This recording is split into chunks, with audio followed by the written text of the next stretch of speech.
Hello and welcome to today's maths lesson. Today's learning objective is to know how to shade a fraction of a shape.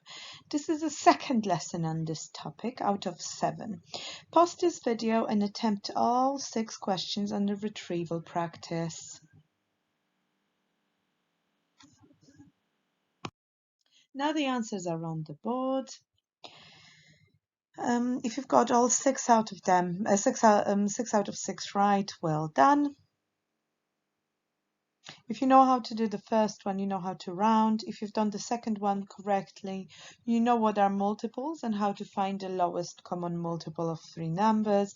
If you've done the question C right, then you know how to work out the area of a parallelogram. Question D, you know what fraction of the shape is shaded.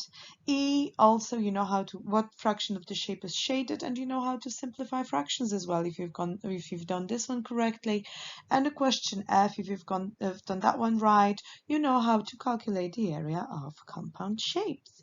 So if you've done all 6 questions right, well done. So this is lesson 2 on this topic of fractions. So today's learning objective is to know how to shade a fraction of a shape. Example 1. Shade 9 of 16 out of 16 of the shape, or 9/16 of a shape. So first of all, I can see that the shape has been split into equal triangles. Now I will double check if there is 16 equal parts, because that's the bottom of my fraction. 1, 2, 3, 4, 5, 6, 7, 8, 9, 10, 11, 12, 13, 14, 15, 16. Okay, so 9 out of those 16s are shaded. So now I need to shade 9. 1, 2, 3, 4. 1, 2, okay. 1, 2, 3, 4, 5, 6, 7, 8, 9. It doesn't matter which 9 shapes, as long as there's exactly 9 of them shaded.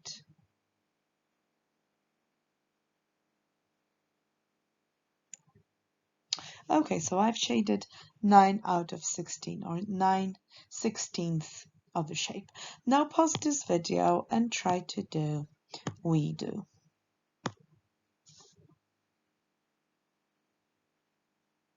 Okay, so ideally you copied this into your books or on the paper, whatever you're working on, and you've shaded 1, 2, 3. There are 5 altogether. 3 of them should be shaded.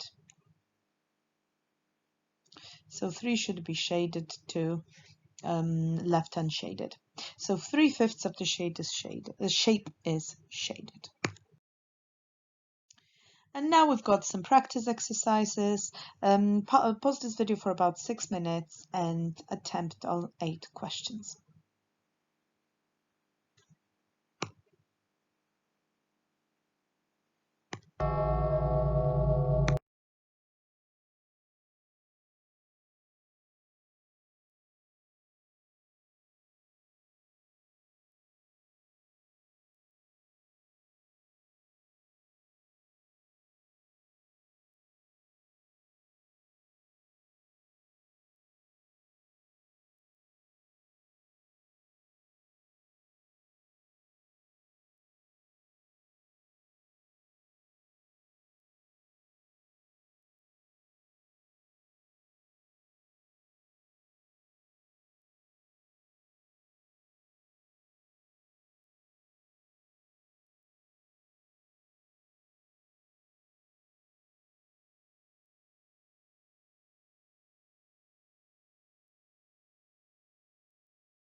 And here are the answers. Pause this video for about 2 minutes and mark your own work. If you've got all 8 of them right, well done. Can you write down on the side how many have you completed and how many out of them are right? So what fraction of the ones that you've completed is correct? So for example, if you've completed 5 questions and 4 of them are right, the fraction that I'm looking for is 4 out of 5. Questions 2. Shade the following fraction of the shape. So this is just a little bit more practice of the same. So pause this video for about 6 minutes. Copy the shapes onto the paper or into the book. You don't need to reuse the ruler. I don't want you to spend ages on it. Just try to copy them as quick as possible and shade the fraction given.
And here are the answers. Pause this video for 2 minutes and mark your own work, preferably with a green pen if you have one.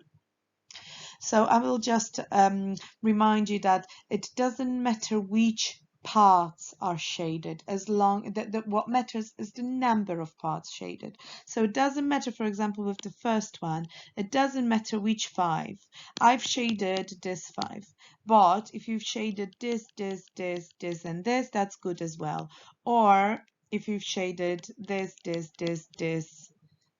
and this, 1, 2, 3, 4, 5, that's fine too. So the number of parts shaded matters, not which parts exactly are shaded. And question 4, again, pause this video for about 4 minutes and copy the questions and shade the given parts.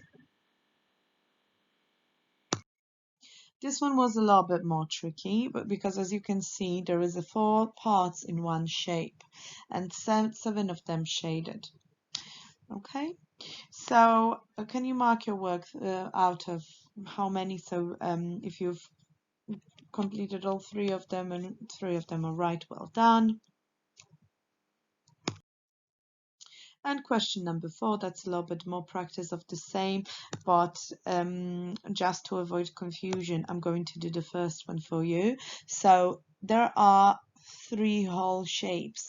It asks us to shade 1 and 2/3. So that means I have to shade 1 whole shape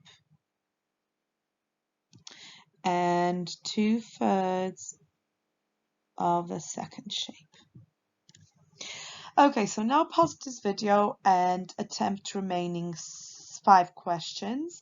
Copy them down into your books and shade the required fraction.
And here are the answers. Again, it doesn't matter which exactly parts are shaded. The number of parts shaded matters. So pause this video and mark your own work. And here we've got the extension activity, the last activity of the day, and self-assessment as well. That helps you assess how well you've done this work. So what fraction of the shape is shaded? And self-assessment questions: how do you know how many parts are to shade? What is the difference when shading an unequal shape, shape split into unequal parts? And what does the denominator of the fraction represents in shape? Okay, so pause this video and try to answer question 4 and self-assessment. Okay, so the answer for the extension question is on the board. And for self-assessment, how do you know how many parts to shade? So I know from the denominator of the fraction. So, sorry, again, from the numerator, yeah, the top part, the numerator. Okay, the numerator tells me how many parts shade. Question 2, what is the difference when shading an unequal shape? What is the difference? Well, what is the difference between shading unequal shape and equal, split into equal parts? So the difference is that first we need to split the shape into equal parts. And question number 3, what does the denominator of fraction represents in shape? So the denominator represents how many equal parts is the shape split into. Okay, that's it for today. Thank you, and see you or hear you on the next lesson.